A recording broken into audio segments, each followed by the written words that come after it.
It's really kind of a win-win for everybody. We can get them out of town, reduce property damage and public safety. Here in Casper, Wyoming, it's Turkey Day every day. And as you can see behind me, these guys pretty much dominate our streets. But sometimes these beautiful birds can cause quite the ruckus for our residents here, damaging property and chasing down kids in the street. That's why the Wyoming Department of Game and Fish is working on a new trap and release program for some of Casper's favorite fluffy friends. We have continued to have more and more complaints from the public.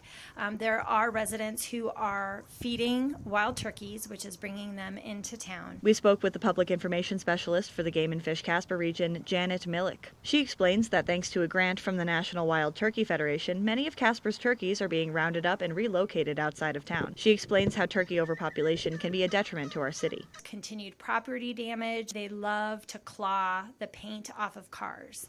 They love to sit and roost on rooftops and scratch the shingles apart. Janet tells us that the turkeys will not be released into locations that they aren't already residing in. She elaborates on the process of trapping and releasing. We either use a box net or a drop net, and we get them in this box with all sorts of holes in it. We put them in a trailer, and we are able to drive them to the release location. Game and Fish want to remind the public that feeding wild turkeys is illegal and that it actually hurts the animals in the long run. Julia Conti, your Wyoming Link, Casper.